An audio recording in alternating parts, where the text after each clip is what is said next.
অদ্ভৌতিক animation. কিছু অদ্ভুত, কিছু ভৌতিক।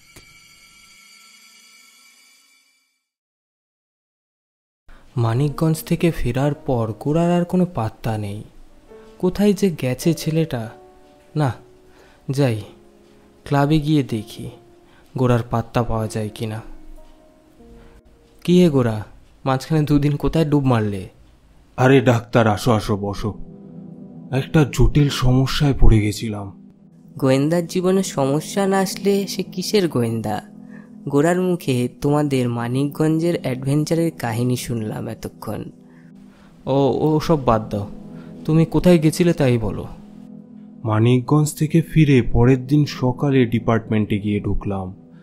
ওই কেসটার সমস্ত ফর্মালিটি পূরণ করলাম, আর তারপর ওসি সাহেব আমাকে বললেন একটা জরুরি কাজে আমাকে যেতে হবে পদ্মপুকুর। কি কাজ? সেটা আমি এখন বলতে পারবো না, সময় আসলে তা জানাবো। আচ্ছা, তো ওটাই কি জটিল সমস্যা? না না, সমস্যাটা ফেরার সময় হলো।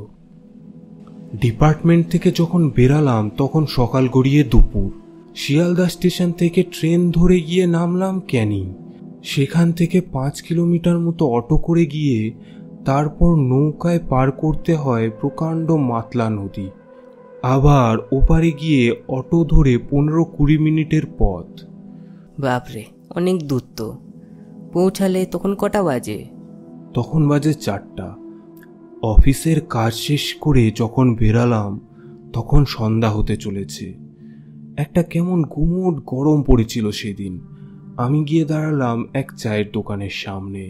মাটির ভাঁড়ে ধুমায়িত চাটা আমার হাতে চালনা করে দোকানদার আমাকে বলল, বাবু বেশি দেরি করবেন না, সন্ধ্যা হয়ে এসছে। ভ্যান রিক্সার অপেক্ষায় থাকলে আর নৌকা পাবেন না।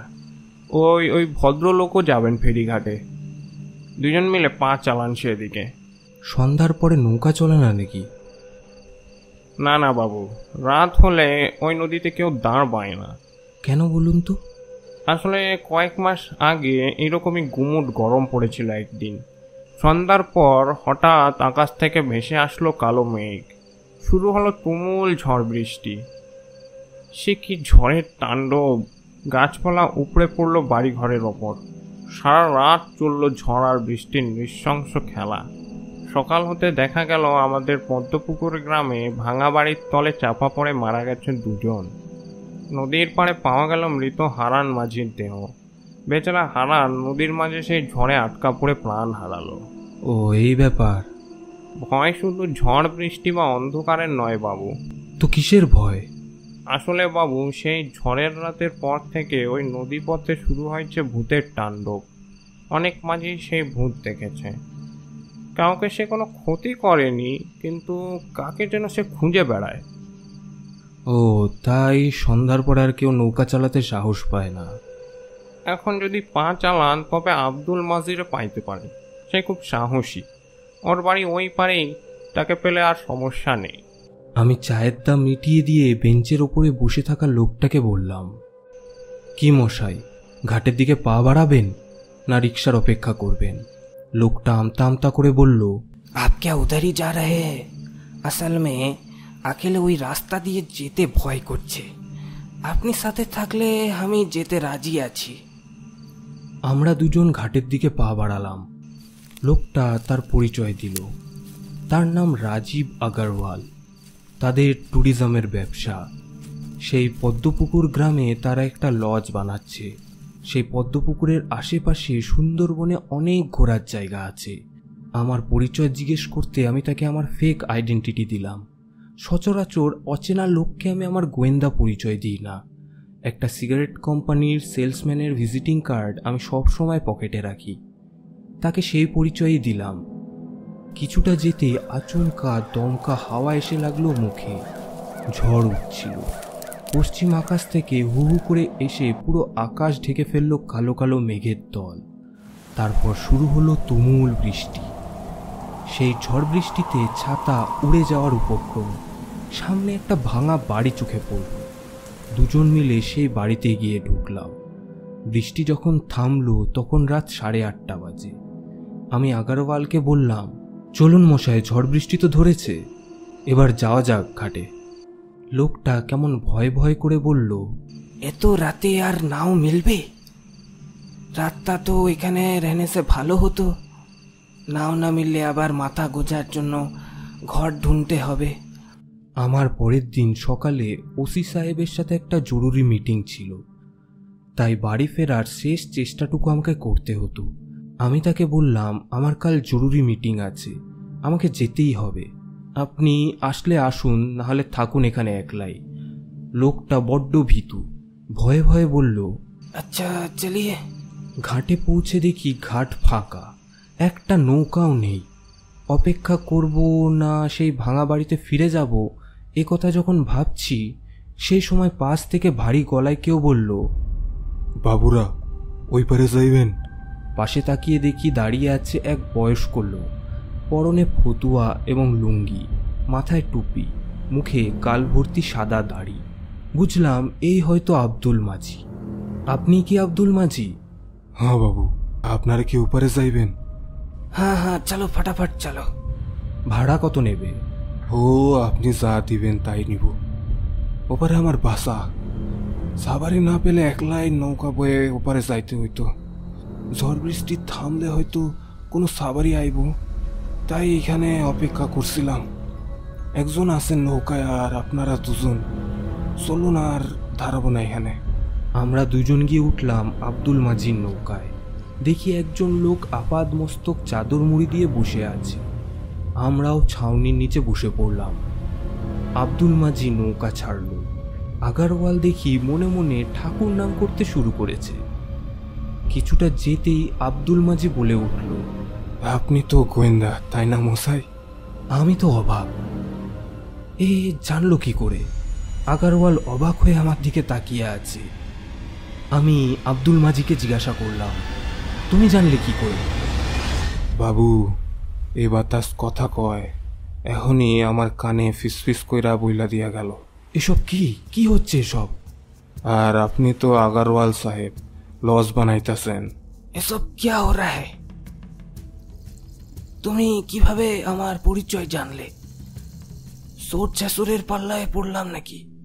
চোর ডাকাত নয় রে, জিন। জিন কি জিনিস তা জানেন? সন্ধ্যার পরে কেউ এই পথে নৌকায় বয় না, শুধু আব্দুল মাঝি ছাড়া। কেন জানেন? লোকে ভয় পায়, ভয়। কিন্তু আমি তো একা নয়, আমার সাথে তো জিন আছে।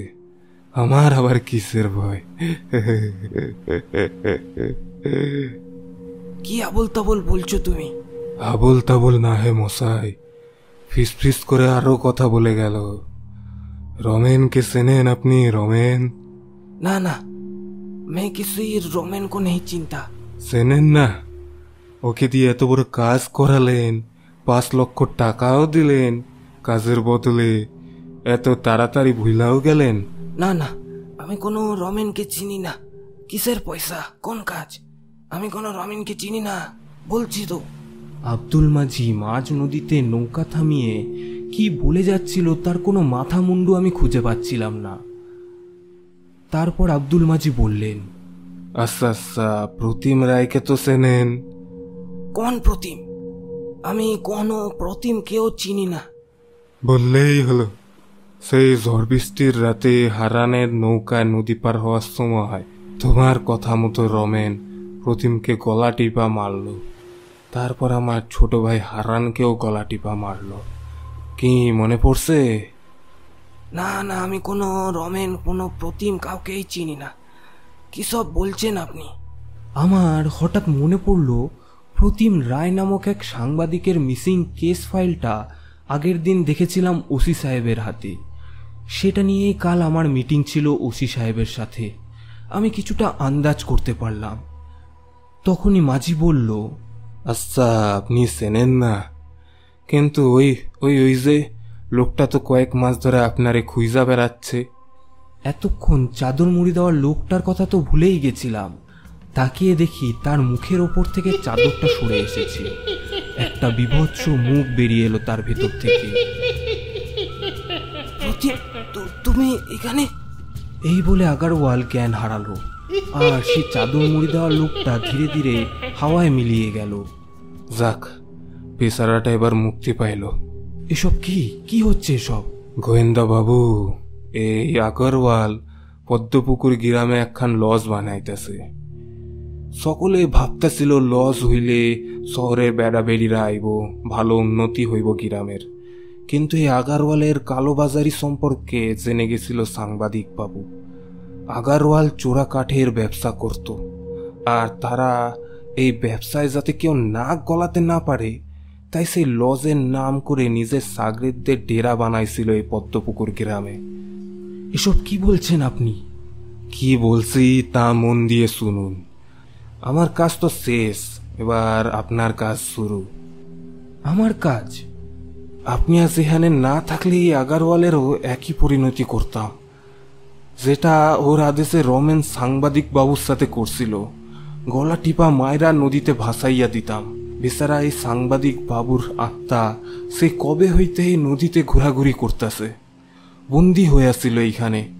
আজ যখন সে জানতে পারল তার খুনি সঠিক সাজা পাইব, তখন তার আত্মা মুক্তি পাইল এই নদী থেকে। আপনি গোয়েন্দা, আপনি ধৈর্য লইয়া যান, রমেনরে পাকড়াও করবেন, 2-4টা ডান্ডা দিবেন, সব বইকা দিবে। আর হ্যাঁ, এইমাত্র হাওয়া আইসা কইয়া গেল ওই লজে কয়েক টন কাঠ ঢুকছে।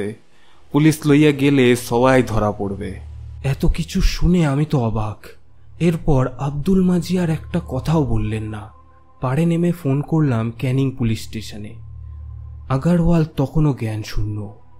আব্দুল মাঝি তাকে ধরাধরি করে নৌকা থেকে পাড়ে নামিয়ে দিলেন। তারপর তিনি নৌকা নিয়ে নদীর মাঝে মিলিয়ে গেলেন। তাকে আর দেখা গেল না। পুলিশ আসলো।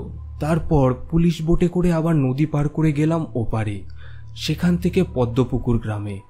আগারওয়ালের লজে রেড করে ধরা পড়ল চোরাই কাঠ, আর সাথে রমেনও ধরা পড়ল। আগারওয়াল ও রমেনকে লালবাজারে নিয়ে আসা হলো। রমেনকে একটু জেরা করতে সে সব কথা ফাঁস করে দিল।